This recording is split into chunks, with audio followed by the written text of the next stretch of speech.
আজ সারা দেশে প্রয়াত ভারতবর্ষের প্রাক্তন প্রধানমন্ত্রী রাজীব গান্ধীর 81তম জন্মদিবস সদ্ভাবনা দিবস রূপে পালিত করছে জাতীয় কংগ্রেস, বললেন ত্রিপুরা প্রদেশ কংগ্রেস সভাপতি আশিস কুমার সাহা। বুধবার নানান কর্মসূচির মধ্য দিয়ে ভারতবর্ষের প্রয়াত ও প্রাক্তন প্রধানমন্ত্রী রাজীব গান্ধীর 81তম জন্মদিন পালন করল ত্রিপুরা প্রদেশ কংগ্রেস। কংগ্রেস সেবা দলের উদ্যোগে আজ আগরতলা পোস্ট অফিস চৌমোহনী স্থিত ত্রিপুরা প্রদেশ কংগ্রেস ভবনের সামনে কংগ্রেসের দলীয় পতাকা উত্তোলন করে রাজীব গান্ধীর মূর্তিতে পুষ্পার্ঘ্য অর্পণ করে শ্রদ্ধা জানান ত্রিপুরা প্রদেশ কংগ্রেস সভাপতি আশিস কুমার সাহা সহ কংগ্রেস দলের সকল নেতৃবৃন্দরা। পরে আগরতলা গান্ধীঘাট শহীদ বেদিতে ও পুষ্পার্ঘ্য অর্পণ করলেন কংগ্রেস নেতৃত্বরা। কংগ্রেস সভাপতি আশিস কুমার সাহা বললেন, সারা দেশে আজকের এই দিনটিকে সদ্ভাবনা দিবস হিসেবে উদযাপন করছে জাতীয় কংগ্রেস। এ উপলক্ষে এক বৃক্ষরোপণ কর্মসূচিতে অংশ নেয় কংগ্রেস দলের নেতা কর্মী সমর্থকরা। ত্রিপুরা থেকে বিক্রম কর্মকারের report, crime press Bengal news. আমাদের জাতীয় কংগ্রেসে অবিসংবাদিত নেতা, ভারতবর্ষে প্রয়াত প্রধানমন্ত্রী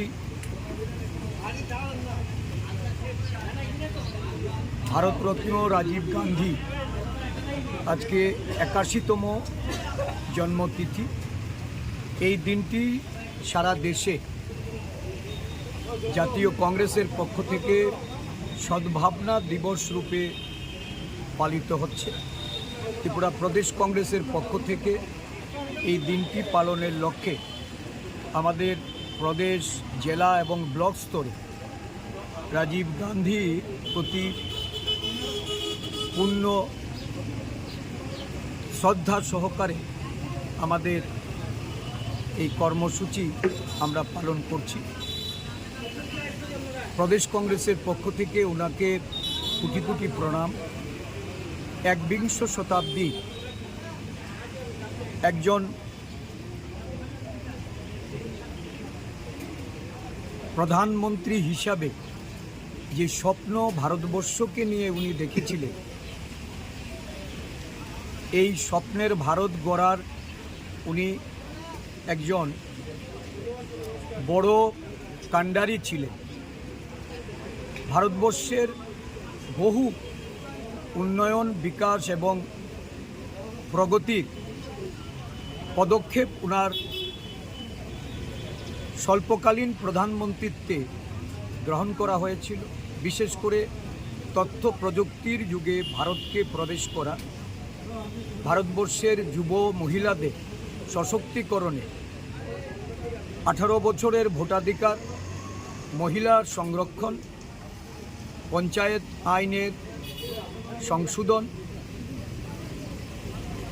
শিক্ষার ক্ষেত্রে নবোদয় বিদ্যালয়ের স্থাপনা এবং ভারতবর্ষের যোগাযোগ ব্যবস্থা,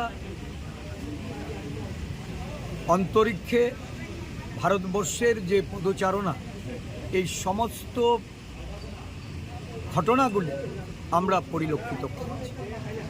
রাজীব গান্ধী উনি ছিলেন শান্তি, সম্প্রীতি এবং সংহতির একজন বড় অনুপ্রেরণাদায়ী নেতা। আজকের দিনে এই রাজীবজিকে আমরা মনে করে ভারতবর্ষের যে বর্তমান শান্তি, সম্প্রীতি এবং সংহতির যে একটা বড় অন্তরায় তৈরি হয়েছে, একটা প্রতিকূল পরিস্থিতি তৈরি হয়েছে, সারা দেশ জুড়ে যে আজকে বিভেদ এবং বিচ্ছিন্নতাবাদের রাজনীতি শুরু হয়েছে, যে বিচ্ছিন্নতাবাদের বলি হয়ে রাজীব গান্ধীকে মৃত্যুবরণ করতে হয়েছিল, যিনি আপোষ করেননি, আপোষহীন লড়াইয়ের একজন বড় সৈনিক হিসাবে আমরা ওনাকে, এই দেশের মানুষ আজকে ওনার এই জন্মদিনে আমরা শ্রদ্ধা নিবেদন করছি। কোটি কোটি প্রণাম ওনাকে। ওনার প্রাসঙ্গিকতা আজও ভারতবর্ষের বুকে আমরা উপলব্ধি করছি। এই জন্মদিনে আমাদের সংকল্প হবে শান্তি, সম্প্রীতি এবং সংহতি দেশের রক্ষার্থে কংগ্রেস কর্মীরা ওনাকে অনুসরণ করে ওনার অনুপ্রেরণায় এগিয়ে যায়।